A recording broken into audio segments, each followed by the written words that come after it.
Hello everyone, I am Manisha. Welcome to Upward Study. तो आज है 22 अगस्त और 22 अगस्त के सभी इम्पॉर्टेंट आर्टिकल्स हम यहाँ पर कवर करने वाले हैं। और जैसा कि आप सबको पता है कि इस वीडियो में मैं आपसे डिस्कस करती हूँ editorial section, text and context, उसके साथ में जो भी आपके लिए नेशनल और इंटरनेशनल इम्पॉर्टेंस की न्यूज़ होती है तो वो सब यहाँ पर मैं कवर करती हूँ। उसके अलावा देखिए, इसमें जो है वो आपको स्टैटिक पोर्शन भी मिलता है और उसके साथ में एमसीक्यूज़ के बेसिस पर रिवीजन भी करवाई जाती है। तो सभी एग्ज़ाम्स के लिए ये वीडियो आपके लिए इम्पॉर्टेंट रहेगी। प्लस देखिए, मैं इसमें कोई भी ऐसा आर्टिकल नहीं छोड़ती हूँ जो एग्ज़ाम पॉइंट ऑफ व्यू से इम्पॉर्टेंट होता है। तो सभी जो आपके लिए इम्पॉर्टेंट आर्टिकल्स हैं वो कवर किए जाते हैं। तो आप कभी भी ऐसा मत सोचिए कि किसी दिन आर्टिकल क्या होते हैं, रिपीटेड होते हैं, किसी दिन पॉलिटिकली बैक्ड आर्टिकल ज़्यादा आ जाते हैं, तो उस हिसाब से कई बार जो है वो कुछ आर्टिकल्स को छोड़ा जाता है। चलिए स्टार्ट करते हैं आज के द हिंदू के डिस्कशन को। तो हमारा आज का कोट है कि वास्तविक धीर पुरुष वे हैं जिनका चित्त विकार उत्पन्न करने वाली परिस्थितियों में भी अस्थिर नहीं होता। सो बेसिकली बोलने का अर्थ क्या है, यहाँ पर ये बोलना चाहते हैं कि आपको जो है वो पेशेंस रखना है, ठीक है। चाहे कितनी भी आपके लिए सिचुएशन वर्स क्यों नहीं हो जाए, आपको फिर भी पेशेंस रखना है और पेशेंस से ही आपको हर एक चीज़ का जो सोल्यूशन है वो मिल जाता है और आपको वो सोल्यूशन जो है वो ढूंढना है, ठीक है। हर चीज़ का हल निकाला जा सकता है। अगर आप खुद ही परेशान रहेंगे तो फिर उस चीज़ का कभी भी कोई सॉल्यूशन निकाल नहीं पाएंगे। तो पहले तो खुद के मन को शांत करना है, ठीक। तो ये है आज का विचार। चलिए स्टार्ट करते हैं एमसीक्यू से। तो हमारा फर्स्ट एमसीक्यू है कि विच ऑफ द फर्स्ट हर घर जल certified state in India, Kerala, Goa, Karnataka या उड़ीसा। इसका आंसर आप मुझे कमेंट बॉक्स में ज़रूर दें। नेक्स्ट क्वेश्चन है कि what is the name of online market place feature of the Matsya Setu mobile app which was recently launched. Aqua बाज़ार, मत्स्य बाज़ार, फिशरीज़ इंडिया या मत्स्य भारत, ठीक। तो इसका आंसर भी आपने मुझे कमेंट बॉक्स में देना है। नेक्स्ट क्वेश्चन है कि when is the world photography day celebrated. 15 अगस्त, 19 अगस्त, 20 अगस्त या 22 अगस्त। तो इसका आंसर भी आपने मुझे कमेंट बॉक्स में ज़रूर देना है। बाकी आपको जो है वो इन क्वेश्चंस के आंसर्स वीडियो के एंड में तो मिलते ही हैं, और पर आप जो है वो साथ साथ में चीज़ों को रिवाइज़ भी किया करें, ओके। और इसी के साथ में मुझे कमेंट बॉक्स में ये भी बता दीजिए कि किस किस को फ़ोटोग्राफी करना पसंद है, ठीक। अच्छा चलिए शुरू करते हैं आज के आर्टिकल के साथ में। तो हमारा पहला आज का आर्टिकल है कि what next on data protection. देखिए, डेटा प्रोटेक्शन ना बहुत समय से हम न्यूज़ में पढ़ रहे हैं। आपके वही रिपीटेड आर्टिकल्स जो है वो आते रहते हैं। फ्रीबीज़ बहुत समय तक चलेगा अभी, और वो आ भी रहा है, डेली बेसिस पर आ रहा है। फिर उसके अलावा जो आपका पामला एक्ट है, डेटा प्रोटेक्शन है, ये सब ना आपके जो है वो बार बार न्यूज़ में आते रहते हैं। डेटा प्रोटेक्शन के ऊपर बात करें तो बोल रहे कि देयर आर 2 इश्यूज़ कि from that new law will take and what and the nature of protection it will offer, कि किस तरह की प्रोटेक्शन ये दिखाएगा जो न्यू लॉ है, ठीक है। तो आप सबको पता है कि हमारा मोटिव क्या था और हम अपने मोटिव से भटक गए। आप देखिए, पहले हम चीज़ों को डिस्कस कर चुके हैं, बट फिर भी मैं यहाँ पर आपको बिल्कुल स्टार्टिंग से लेकर के चलूँगी। तो बोल रहे हैं, आपको पता है कि विड्रॉ कर लिया गया जो आपका पर्सनल डेटा प्रोटेक्शन बिल है पार्लियामेंट से। तो particularly after so much effort put into it over the last 5 years, उसके बाद इसको विड्रॉ कर लिया जाता है, ठीक है। तो अब बोला कि 10 मेंबर की कमेटी है जिसके चेयर कौन है, फॉर्मर सुप्रीम कोर्ट जज ड्राफ्टेड द बिल। उन्होंने इस बिल को जो है वो ड्राफ्ट किया था। तो कमेटी में आपके सीनियर गवर्नमेंट ऑफिशियल्स भी थे। 10 मेंबर की ये जो कमेटी थी इसके लिए बैठी थी, ठीक है। तो बोला the bill was then revise by the government. अच्छा चलिए, आप मुझे कमेंट बॉक्स में एक चीज़ बता दीजिए कि इस कमेटी के हेड कौन थे। देखिए, मेरा पहले जो है आपसे मैं कई बार इस चीज़ को डिस्कस कर चुकी हूँ। तो who was the chairperson of this committee, ठीक है। तो आपने ये जो है वो मुझे बताना है, ओके। तो chaired by former supreme court जज। आपने इन सुप्रीम कोर्ट जज का नाम बताना है। मैंने कई बार इसको डिस्कस किया होगा, ठीक है। और अगर आप सच में यूपीएससी की प्रिपरेशन कर रहे हैं तो आपको इसका आइडिया तो ज़रूर होगा। अगर नहीं है तो घबराना नहीं है, और चीज़ों को आप अच्छे बाकी बच्चों का आंसर्स देख सकते हैं या फिर कहीं से सर्च कर करके बता सकते हैं। उससे भी देखिए आपका रिवीजन ही होगा, ज़रूरी नहीं कि हर चीज़ आपको आती ही हो। तो यहाँ पर देखते हैं the bill was then revise by the government and approved by the cabinet, उसको अप्रूव भी कर दिया गया था कैबिनेट के द्वारा, ठीक है, 2019 के एंड में। तो बोल रहे हैं कि सब्सिक्वेंटली एक जॉइंट पार्लियामेंट्री कमेटी बैठाएगी और JPC and comprising a majority BJP members जिसमें थे, जिसको बोला गया कि आप रिव्यू करिए इस बिल को, इस बिल ने जो भी यहाँ पर जो अपनी रिपोर्ट वगैरह सबमिट की है तो उसके लिए यहाँ पर देखा गया। तो बोला कि withdraw does not reflect well on the government on the entire process having been played out under its regime, तो उसको जो है वो ये रिप्रेजेंट नहीं करता। तो ये आपको क्या बोल रहा है कि ये इंक्रीज़ कर दे रहा है अनसर्टेनिटी को, जो भी फ्यूचर प्राइवेसी रेगुलेशंस इंडिया में होने वाले हैं, ठीक। अच्छा, हम देखते कि कहाँ से ये चीज़ें, ये जो मुद्दा है ये उठा। तो आपको पता है कि justice case Puttaswamy versus union of India case जो है वो निकल करके आया था। अच्छा, उसमें बोला गया कि राइट टू प्राइवेसी जो है ये हमारा फंडामेंटल राइट है। तो इसको जो है वो यहाँ पर क्या बोला है, इसके नेगेटिव एस्पेक्ट्स यानी कि जो डेटा है उसकी प्रोटेक्शन जो है वो हमारा अधिकार है, तो उसको हमें प्रोटेक्ट करना है। Former employs the need of the state to actively take measure to protect an individuals privacy, कि पहले बिल का यही था कि हम इंडिविजुअल की प्राइवेसी को पूरा का पूरा देखेंगे। तो गवर्नमेंट का जो फोकस था वो इस पर था कि इसका फोर्स किया कि इनिशिएट करेंगे, हम एक ऐसा ड्राफ्टिंग या ऐसा प्रोटेक्शन लॉ लेकर के आएंगे जो कि इंडिविजुअल की प्राइवेसी पर को देखेगा। अब बोला कि इससे हमें ये पता चला कि judicial inducement for regulation for which active effort which have been to branches and the state is needed, तो यहाँ पर दोनों का एफर्ट जो है वो चाहिए था। ओके, तो यहाँ पर जो है वो कुछ डिल्यूजन जो है वो क्रिएट हुआ। स्कोप क्या हो गया इस लॉ का, वो चीज़ें देखते हैं। तो आपको पता है कि डिजिटल इकोनॉमी की बात करते हैं तो ब्रॉड स्कोप आप इसको प्रपोज कर सकते हैं, मतलब देख सकते हैं उस वे में कि जो स्टेक होल्डर्स होते हैं, ठीक है, तो उनके हिसाब से जो है वो चीज़ों को शेप किया जाए। बोला कि different interest in activities incentives and the state industry and advocacy group in all very different expectations and what data protection law should look like, कि उन्होंने इस चीज़ पर सोचा कि कैसा होना चाहिए कि हमने सब कुछ, हमें अपनी डिजिटल इकोनॉमी को भी देखना है और वो सब चीज़ों को देखते हुए हमें लेकर के चलना है। अब एग्जाम्पल देते हैं कि जो डोमेस्टिक इंडस्ट्री है उसके लिए ऐसा जो लॉ रिप्रेजेंट करता है कंप्लायंस हर्डल को, which could put it in a disadvantage, वैसे उसकी डिसएडवांटेज भी हो सकती है कि आपने डेटा को प्रोटेक्ट कर रखा है, अब लोकल इंडस्ट्री में या डोमेस्टिक इंडस्ट्री में वो डेटा जाएगा ही नहीं, तो पता कैसे चलेगा भाई डिमांड किस चीज़ की है। तो वो कहीं ना कहीं हमें डिसएडवांटेज एफर्ट्स या वो भी दे सकता है। तो बोल रहा है कि ये जो लॉ है ये प्रमोट कर सकता है जो भी रेगुलेटरी है, या thereby opening up the possibility of increasing data flows and growth of the data process in the business, की किस तरह से हम डेटा को बिजनेस को फ्लरिश करने के लिए, अपनी लोकल इकोनॉमी को फ्लरिश करने के लिए यूज़ कर सकते हैं, ठीक। तो वो चीज़ हो सकती है। अब ये जो डेटा प्रोसेसिंग एजेंसीज़ हैं उसके द्वारा इनकी जो पावर है उसको लिमिट करने की कोशिश भी की गई साथ साथ में, और बोला कि ये जियोपॉलिटिकल या स्ट्रैटेजिक रेगुलेटरी इंटरेस्ट को भी प्रमोट करता है।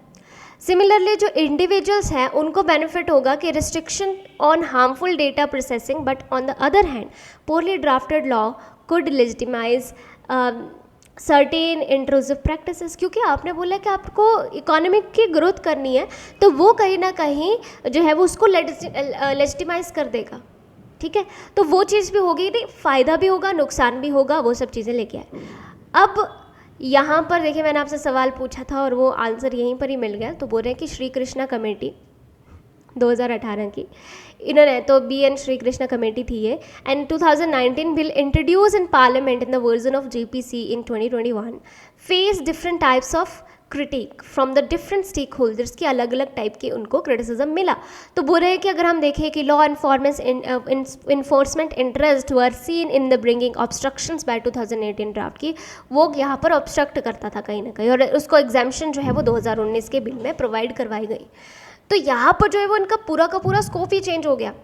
मतलब इनको करना था कि हमें इंडिविजुअल के डेटा की प्रोटेक्शन करनी है, पर उसके बजाय ये और चीज़ों को करने लगे कि डेटा को कहाँ तक हम जो है वो यूज़ कर सकते हैं, कितना यूज़ कर सकते हैं, हम डेटा लोकलाइजेशन से परे हो गए। बोले this is seen the most clearly in the JPC recommendations which sought to significantly revise in the scope of law. तो बोला जेपीसी की जो recommended moving away from a personal data protection law towards a law govern in the entire data system, कि ये देखने लगे कि data को किस तरह से हमने गवर्न करना है। आप उसको प्रोटेक्ट करने की बात नहीं कर रहे हैं, आप उसको गवर्न करने की बात कर रहे हैं कि किस तरह से कहाँ पर हम डेटा का फ़ायदा उठा सकते हैं। अब ये जो है वो कई सारी प्रॉब्लम्स को सॉल्व भी करता था जो डिजिटल इकोसिस्टम में जो है वो निकल करके आती थी। ठीक है, बोला this made the question of ability to properly implemented, कि क्या इसको प्रॉपरली इम्प्लीमेंट करने की एबिलिटी है हमारे पास, ये सवाल यहाँ से निकल के आया। और उसके अलावा क्या बोला जा रहा है कि ये जो प्रोविज़न है वो बहुत से इश्यूज़ को जो है वो लेकर के चला था। जैसे आप देख सकते हैं कि जो provision related to processing data by the state, की किस तरह से स्टेट करेगी नॉन पर्सनल डेटा या उसको किस तरह से यूज़ किया जाएगा, उसके लिए क्या सोशल मीडिया पर रेगुलेशंस हैं, have been flashed out of greater substantive and data what, तो उन सब चीज़ों के बारे में बोला जाने लगा। अब वे फॉरवर्ड की बात करते हैं, that's very important for us. तो क्या बोल रहे हैं कि अगर हम यहाँ पर देखें कि दो क्रिटिकल इश्यूज़ निकल के आए कि एक तो हमें जो नया लॉ है वो किस तरह से क्या लेकर के चला और इसका नेचर क्या होगा, इसका नेचर प्रोटेक्शन का होगा या गवर्न करने का होगा। बोला फर्स्ट इशू जो है, बोला कि government has suggested that it will introduce multiple legislation को लेकर के आएगी, कॉम्प्रिहेंसिव लीगल फ्रेमवर्क को लेकर के आएगी। तो एक राइट अप्रोच में चलेंगे हम यहाँ पर, और इसका ऑब्जेक्टिव होगा कि हमें डिजिटल इकोसिस्टम को बचा करके चलना है और हमें उसको गवर्न भी बढ़िया से करना है। ठीक है, अच्छा, तो ये सिर्फ अगर यही देखें तो ये एक मिस्टेक होगी। बोले it is a healthy to maintain the polycentricity of the governance and complex digital economy, उसको भी हम देखेंगे। डिफरेंट लॉज एंड एजेंसीज जो है वो को एग्जिस्ट करती हैं, हमें ये बात को समझना होगा।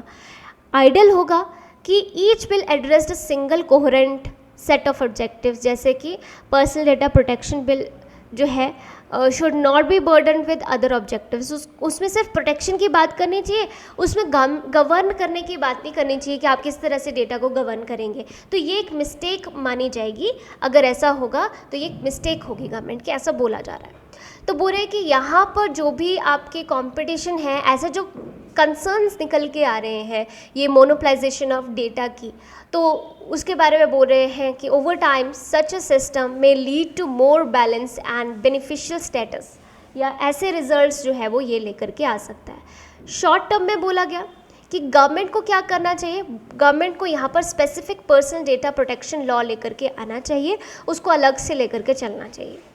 ठीक है, सेकंड इशू को कैसे एड्रेस करना है अब हमें उसके बारे में बात कर लेते हैं।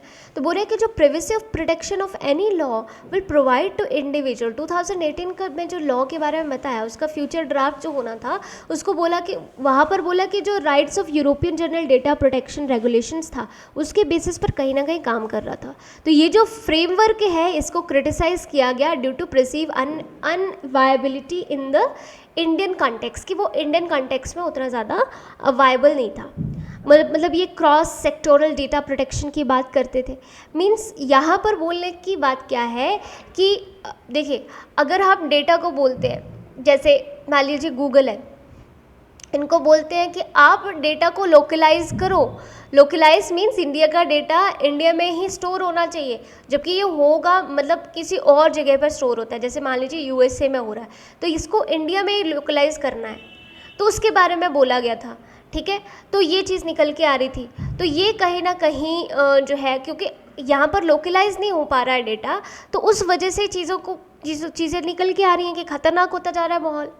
ठीक है, कि हमारी इकोनॉमी लैप्स हो सकती है, तो उसके बारे में बोला जा रहा है। बोला कि first it should build a risk based approach of data protection so that regulatory focus जो है वो डायरेक्ट हमारे पास जाए कि किस लिए, ये सोर्स ऑफ पोटेंशियल हार्म की क्या क्या चीज़ें हो रही हैं। दूसरा क्या बोले कि based on risk assessment assess करके उसको क्या देखना चाहिए हमें कि लॉ क्या आपको को रेगुलेशंस को या सेल्फ रेगुलेशन को जो है वो यहाँ पर सपोर्ट करता है। बोला this could reduce compliance burdens and entities with significant protection. और थर्ड बात क्या बोल रहे हैं कि करंट वर्जन जो लॉ का है वो क्या करता है, वो वीक है अकाउंटेबिलिटी में। अकाउंटेबिलिटी समझते हैं आप, मतलब कि कौन इसके लिए जवाब दे। ठीक है, तो उसके लिए कहीं ना कहीं वीक रेगुलेटर जो है वो सिद्ध होगा। जो नया बिल होगा उसको ऐसा होना चाहिए कि वो पूरा का पूरा उसके पास में पावर्स भी हों, वो एक स्ट्रॉन्ग अकाउंटेबल भी हो उसके लिए, ठीक है। तो वो चीज़ भी यहाँ पर निकल के आनी चाहिए। बोला यहाँ पर जो भी अपॉइंटमेंट्स होंगी, कंसल्टेशन होंगी, रिपोर्टिंग और वो सब चीज़ें आपकी निकल के आएंगी। फोर्थ पॉइंट क्या बोलते हैं कि while the law is being drafted government should invest building some administrative capacity to implement it. उसको इम्प्लीमेंट करने की एडमिनिस्ट्रेटिव कैपेसिटी को बिल्ड करना चाहिए। और when the law is eventually pass, उसको जब पास किया जाए तो उसकी इम्प्लीमेंट किया जाए, तब उसके लिए एक परफेक्ट जो है वो सारा का सारा सिस्टम होना चाहिए और ये सब चीज़ें आपकी ट्रांसपेरेंट होनी चाहिए। नेक्स्ट आर्टिकल है मेकिंग बेल इम्पॉसिबल। देखिए वही चीज़ें आपकी घूम फिर के बार बार आ रही हैं, पामला एक्ट के बारे में हम बात कर रहे हैं, तो वही चीज़ है आपकी कि सेम कि आपका देखिए क्या है कि पामला एक्ट क्या है, हमने पहले भी इसमें पढ़ा था कि जब मनी लॉन्ड्रिंग होती है, मनी लॉन्ड्रिंग के केस में यहाँ पर क्या बोला जा रहा है, इसका जो सेक्शन 45 है वो बोलता है कि नहीं भाई बेल नहीं दी जाएगी जब तक आप इनोसेंट साबित नहीं हो जाते। और आप इनोसेंट हो कि नहीं हो ये कोर्ट का बताना काम नहीं है, आपको खुद प्रूफ करना पड़ेगा, यानी कि बेल नॉन बेलेबल ये बन गया है। जबकि हमारा यहाँ पर बोला जाता है कि नहीं बेल देना है, ठीक है, तो इसको ड्रैकोनियन जो है वो प्री कंडीशंस फॉर बेल बोला जा रहा है, ठीक है। तो बोला कि ये क्या बताता है, बोला eligible for bail to be the arrested person must be persuade the court that there are responsible on the grounds of believing that is not guilty. कि पर्सन को खुद जो है वो मनी लॉन्ड्रिंग केस में अगर वो फंसता है तो उसको खुद बताना पड़ता है, जो ईडी के द्वारा जो है वो चीज़ें करवाई जाती हैं। ईडी की पावर बहुत ज़्यादा बताई जाती है परफॉर्मेंस डायरेक्टरेट की। तो बोला the onus is on the accused to prove that the event did not transpire and if you can not do this, वो फिर जेल में ही रहेगा। तो वो चीज़ निकल के आती है, उसका क्रिटिसिज्म होता है, उसके बारे में चीज़ें निकल करके बार बार जो है वो आती हैं। तो कोर्ट ने ये डिक्लेयर किया कि ईडी जो है that does not need to share enforcement case in information report की, उसको जो है वो आपको ECIR में बताने की भी ज़रूरत नहीं है with the accused. And this is bizarre because of the same notion is secrecy is not applicable to equivalent to the documents of FIR के लिए ये चीज़ें नहीं होती है। पर जब इसको मनी लॉन्ड्रिंग केस में ईडी के द्वारा चीज़ें कर दी गई हैं तब ऐसा होगा, ठीक है, या ना CBI के द्वारा ना ही ऐसा होता है, ठीक है। तो बोला है ECIR जो है वो कंटेन करता है आपका rational for ED to register the offence, की उसमें इस ऑफेंस को रजिस्टर किया जाएगा, जैसे FIR में होता है या CBI रजिस्टर करता है वैसे ये ECIR में करेंगे। और बोला कि कोर्ट के अकॉर्डिंग जो फंडामेंटल राइट्स हैं एक्यूज्ड के, उसकी अगर हम बात करें तो वो कहीं ना कहीं हिंडर हो रहे हैं, ठीक है। तो बोल रहे कि ये जो बेल जो है वो कहीं ना कहीं इम्पॉसिबल बना दी गई है, क्योंकि यहाँ पर क्या बोल दिया गया कि उसको जो है वो ये शेयर करने की भी ज़रूरत नहीं है कि क्यों तेरे को मतलब अरेस्ट किया गया है, ठीक। तो वो सब चीज़ें निकाली गई हैं। तो यहाँ पर क्या बोल दिया गया है, इसको कि नॉन बेलेबल बना दिया गया। बाकी सब डिटेल्स जो है वो हमने इसकी ऑलरेडी डिस्कस कर ली हैं। ओके, नेक्स्ट बात करते हैं कि forcible Aadhaar voter ID linking. So basically क्या किया जा रहा है, देखो एक होती है हमारी वोटर ID, एक होता है हमारे पास आधार। आपको पता है कि आधार जो है, अगर आधार की बात करें इसमें हमारे फिंगरप्रिंट्स होते हैं, हमारे आई स्कैन होता है, सब कुछ होता है। तो ये हमारी एक मेन इन्फॉर्मेशन या मेन ID होती है, ठीक। दूसरी चीज़ है वोटर ID। वोटर ID हमारा वो कार्ड है जिसके द्वारा हम अपने देश के सबसे बड़े राइट, यानी कि जो वोट देने का हमारा अधिकार है, उसको यहाँ पर हम ऑपरेट कर सकते हैं, ठीक। अच्छा चलिए मुझे कमेंट बॉक्स में बताइए कि ये राइट टू वोट कौन सा अधिकार है, क्या ये फंडामेंटल राइट है या फिर ये हमारा लीगल राइट है, ठीक है, या कौन सा राइट है, ये आपने मुझे जो है वो बताना है, कमेंट बॉक्स में बता दीजिए, ठीक है। ये पेपर में पूछा गया सवाल है ऑलरेडी। तो यहाँ पर क्या बोला गया कि जो फ्रीडम ऑफ फाउंडेशन है, ठीक है, IFF, इन्होंने बताया कि they advocate digital rights and privacy alleged that the both level officers called one of its staff members seeking the Aadhaar number threatening that or else they'll be deleted from the electoral roll। तो यहाँ पर बोला गया कि कुछ जगहों पर, यानी हरियाणा जैसी जगहों पर ये देखा गया कि लोगों को धमकाया जा रहा था कि आप अपनी वोटर ID को या तो आधार से लिंक करिए या फिर आपको इलेक्टोरल पोल से निकाल दिया जाएगा। तो देखिए ये हमारे कहीं ना कहीं फंडामेंटल या हमारे जो मेन अधिकार है, डेमोक्रेसी जिसके बेसिस पर चलती है, उसका हनन माना जाता है, ठीक है, तो ये तो फोर्स कर रहे हो ना आप आधार को लिंक करने के लिए, तो फोर्स क्यों कर रहे हो? आपका अगर नहीं वॉलंटरी है तो वॉलंटरी बात अलग है, आप फोर्स नहीं कर सकते। क्योंकि आप देखिए, आप गवर्नमेंट ऐसा क्यों कर रही है, बेसिकली क्या होता है आपका कि कई बार ना, जैसे मान लीजिए कि मैं जो हूँ कांगड़ा में रहती हूँ, कांगड़ा में मेरा मेन घर है और मैं रह रही हूँ कहाँ पर, दिल्ली में। तो अभी क्या होगा कि मैंने क्या किया, यहाँ पर कांगड़ा में अपना जो है वो एक वोटर कार्ड बनवाया हुआ है और दिल्ली में भी मैंने अपना एक वोटर कार्ड बनवा लिया है, तो दो दो मेरे पास कार्ड हो गए हैं। अब मैं जो है वो दो जगह पर वोट दूंगी, तो ये वोगस वोटिंग ना हो उसको रोकने के लिए जो है वो ये चीज़ें की जा रही हैं, ठीक है। तो बोल रहे हैं कि the contentious election laws amendment bill 2021 ये अलाउ करते हैं कि इलेक्टोरल डेटा को आपने आधार नंबर से लिंक तो करना है, ठीक है, जिसको पार्लियामेंट ने 2021 में बनाया गया था। पर फिर भी इसका बहुत ज़्यादा प्रोटेस्ट हुआ, बहुत ज़्यादा, तो उसके बाद इसको जो है वो बोल दिया गया कि नहीं ऐसा कुछ नहीं करना है। पर हरियाणा जो है वो इसी तरह की चीज़ें करता हुआ दिखाई यहाँ पर दिया है। ओके, तो ये चीज़ निकल के आ रही है, ठीक। देखिए इससे क्या होगा, ये सब आपके लिए जो है वो बोगस वोटिंग को रोकने के लिए किया जा रहा है, प्लस इसका गवर्नमेंट जो है वो अपने वे में फ़ायदा भी उठा सकती है। नेक्स्ट देखिए, मुझे बहुत इंटरेस्टिंग लगा था ये, तो इस पिक्चर का क्या मीनिंग है हम बहुत बार पढ़ चुके हैं चीज़ों को, तो आपने जो है वो इसके बारे में जो है वो कुछ लिख के, यानी 10 to 20 लाइंस में लिख करके मुझे कमेंट बॉक्स में ज़रूर बताना है। देखिए कुछ ना कुछ आप भी पार्टिसिपेट किया करें, नहीं तो मुझे ऐसा लगता है कि मैं अकेले ही पढ़ रही हूँ, किसको पढ़ा रही हूँ, कुछ क्लियर नहीं हो पाता। तो इसलिए जो है वो आप कमेंट बॉक्स में ज़रूर आंसर दें, ओके। तो ये जो है वो 10 to 20 वर्ड्स में आपने इसके बारे में जो है वो, वर्ड्स में नहीं सॉरी लाइंस में आपने लिखना है कमेंट बॉक्स में, ठीक है। देखना अपने वर्ड्स में आपने लिखने की कोशिश करनी है कि ये जो पूरा का पूरा आपके पास सामने जो ये कार्टून है, ये जो पिक्चर है आपको क्या एक्सप्लेन कर रही है, ठीक है।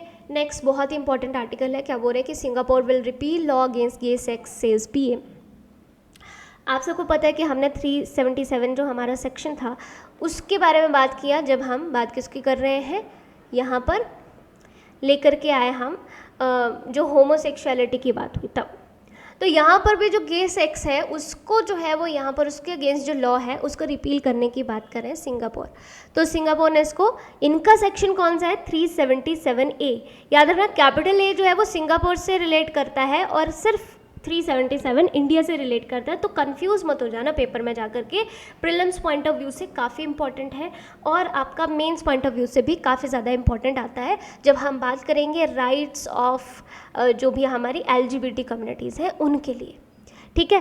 तो ये सब चीज़ें आपको पता है कि क्यों ये सब चीज़ें कर रहे हैं, क्योंकि अगर इनके खिलाफ मान लीजिए कोई सेक्सुअल असॉल्ट होता है, कोई असॉल्ट हो जाता है इनके साथ में, तो ये खुल करके रिपोर्ट नहीं करेंगे ना उस चीज़ की, क्योंकि ये जो है वो इलीगल कर दिया गया है, ठीक है। तो इनका बहुत ज़्यादा मिसयूज़ किया जा सकता है। तो ये कहीं ना कहीं माना जा रहा था कि जो ये कम्युनिटीज़ है इनके लिए ये चीज़ जो है वो ख़तरनाक है, ठीक है। तो वो सब चीज़ों को यहाँ पर माना जा रहा है, ठीक है। तो आई होप आपको ये चीज़ें समझ में आई होंगी।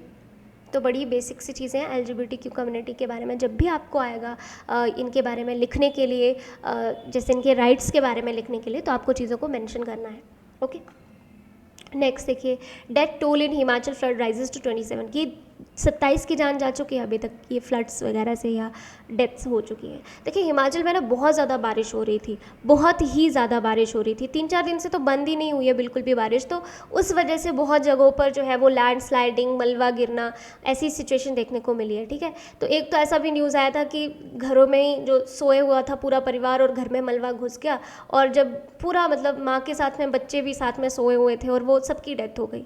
तो फिर उनको जो है वो बेड से निकाला गया मलबा हटा करके, क्योंकि उन्हें पता ही नहीं चला कि कब ये चीज़ होगी। तो एक ना यहाँ पर मुझे ऐसा लगता है कि जब आप घर बनाते हैं, ठीक है, घर बनाते हैं, कोई पहाड़ी एरिया है तो पहाड़ी एरिया में देखिए लैंडस्लाइडिंग और ये सब चीज़ें बहुत ही ज़्यादा कॉमन रहती हैं। तो उसके साथ में क्या चीज़ यहाँ पर होनी क्या चाहिए, होनी ये चाहिए कि आपको जो है वो पूरे घर बनाते समय पूरा प्रिकॉशन लेना चाहिए, प्रॉपर घर बनाइए। ऐसे किसी पहाड़ के नीचे, जिस पहाड़ में जो है वो आपको पता भी है कि ये थोड़े टाइम के बाद में गिरने वाला है, यहाँ पर लैंडस्लाइडिंग बहुत प्रोमिनेंट है, तो उस एरिया में देखिए घर मत बनाइए, ठीक है। आपको पता है कि अर्थक्वेक्स जैसी, फ्लड्स जैसी या ऐसी प्रॉब्लम्स तो यहाँ पर रहती हैं, तो उनसे बचने के लिए आप मेजर्स ले सकते हैं, ठीक है। तो उन चीज़ों को आपने जो है वो थोड़ा सा ध्यान में रखना है। तो आप पूरे जो है वो एक तरह से नक्शे पर घर बनाइए, इंजीनियर्स के द्वारा पक्के जो भूकंप रोधी घर होते हैं वैसे घर बनवाइए। तो वो सब चीज़ें कि पूरा सोच समझ करके, क्योंकि घर देखिए बहुत इंपॉर्टेंट होता है एक मिडिल क्लास पर्सन के लिए एक घर बनाना, तो उस चीज़ के बारे में बहुत ही ज़्यादा ध्यान से चीज़ों को लेकर के चलना चाहिए। ठीक है। तो ये आप देख सकते हैं पिक्चर, ये NDRF personal carrying out search and rescue operation, ये कहाँ पर, ये आपका उत्तराखंड में ये ऑपरेशन इन्होंने चलाया हुआ है। उसके अलावा हिमाचल में जो है वो 27 की जान जो है वो इस समय जा चुकी है। अब देखिए कि कहाँ कहाँ पर ये हमें फ्लैश फ्लड्स बहुत ज़्यादा देखने को मिल रहे हैं, ऐसे बहुत से क्लाउड बर्स्ट के इंसिडेंट वगैरह या रोड एक्सीडेंट्स वगैरह जो है वो देखने को मिल रहे हैं हिमाचल में, खास करके मंडी, कांगड़ा, चंबा, कुल्लू हो गया, हमीरपुर, शिमला, यहाँ पर जो है वो आए जा रहे हैं। तो बहुत सा जो है वो वर्सली इफेक्टेड ये एरिया हो चुका है। बाकी आप रिवर्स की बात करें तो बहुत से जो रिवलेट्स हैं, जैसे वो जो हमें देखने को मिल रहा है कि बहुत ज़्यादा हैवी रेन होने की वजह से वो बहुत ही वायलेंटली अभी फ्लो कर रहे हैं। तो 52 हाउसेस जो है वो कोलैप्स हो चुके हैं। ठीक है। 8 व्हीकल्स डैमेज हो चुके हैं और वो सब चीज़ें, ये रेन इंसिडेंट जो है वो हमें देखने को मिल रहा है। ये हमें कौन बता रहा है? डिजास्टर मैनेजमेंट अथॉरिटी ने ये चीज़ें बताई हैं। बाकी आप देख सकते हैं कि स्टेट ने यानी हिमाचल प्रदेश ने यहाँ पर 232.31 करोड़ रुपीस जो है वो जारी किए हैं रिलीफ फंड के लिए। तो बेसिकली आप ये याद रख सकते हैं जो हिमाचल का एग्ज़ाम देंगे उनके लिए इम्पॉर्टेंट होगा, उनके डिज़ास्टर मैनेजमेंट वाले टॉपिक में ये जो है वो कवर हो सकता है। ठीक है। तो इसलिए मैंने ये कवर किया है जो स्टेट PCS खास करके हिमाचल की तैयारी कर रहे हैं। बाकी जो UPSC की तैयारी कर रहे हैं उनके लिए ये डिज़ास्टर मैनेजमेंट में आ सकता है, जो GS पेपर 3 है उसमें ये कवर हो सकता है। तो बोल रहे हैं कि 30% मोर रेन इस बार जो है वो हुई है। तो जो सुरिंदर पाल है, director of India meteorological department of Shimla, इन्होंने यहाँ पर ये चीज़ बताई है कि अभी जो रिकॉर्ड हमें देखने को मिल रहा है वो सैटरडे को ये चीज़ें रिकॉर्ड करके बता रहे हैं कि 300% जो है वो यहाँ पर हायर रेन हुई है, नॉर्मल से ज़्यादा जो है वो यहाँ पर रेन जो है वो हुई है। तो बोल रहे कि ओवरऑल रेनफॉल जो है वो संडे को वो कम था, पर सैटरडे को बहुत ज़्यादा था। आपको पता है कि सैटरडे को यहाँ पर जो है वो कहीं ना कहीं अलर्ट भी जारी किया गया था उसके लिए। ठीक है। तो यहाँ पर ये सब चीज़ें बताई जा रही हैं। ओके। तो यहाँ पर बोल रहे हैं कि फिर से अगले जो 24 घंटों की बात कर रहे हैं कि 23 अगस्त से 26 अगस्त तक दोबारा से बारिश जो है वो बहुत ज़्यादा हो सकती है। ठीक है। तो ये सब बातें जो है वो बोली जा रही हैं, तो आपने जो है वो चीज़ों को ध्यान रखना। बाकी उत्तराखंड में भी सेम हालात हैं, वही सब चीज़ें चल रही हैं। ठीक। चलिए बात करते हैं आज के सवालों की। तो हमारा पहला क्वेश्चन है कि विच इज़ द फर्स्ट हर घर जल सर्टिफाइड स्टेट इन इंडिया? तो ये है गोवा। ठीक है। ये हमने पहले भी कवर कर रखा था सवाल। ठीक है। नेक्स्ट हम देखते हैं कि what is the name of online market place of Matsya Setu mobile app? तो इसको लॉन्च किया गया, तो क्या इसका नाम है? एक्वा बाजार जो है वो इसका नाम है। ठीक है। नेक्स्ट है वर्ल्ड फोटोग्राफी डे कब मनाया जाता है? तो ये मनाया जाता है 19 अगस्त को। बाकी लेक्चर कैसा लगता है आपको, ये कमेंट बॉक्स में आपने ज़रूर बताना है, और जो भी मैं आपसे सवाल पूछती हूँ उनके आंसर्स आप ज़रूर दें। और उसी के साथ में जो है वो अगर लेक्चर अच्छा लगता है ना, इसको लाइक ज़रूर कर दें। ठीक है। इससे YouTube को भी पता चलता है कि नहीं लेक्चर जो है वो अच्छा जा रहा है। और उसके अलावा जो है वो यहाँ पर आप अपनी फीडबैक जो है वो कमेंट बॉक्स में दे सकते हैं। ठीक है। और वो चीज़ें आपकी यहाँ पर रहती हैं। अगर आपने अभी तक चैनल को सब्सक्राइब नहीं किया है तो चैनल को प्लीज़ अभी सब्सक्राइब कर लें।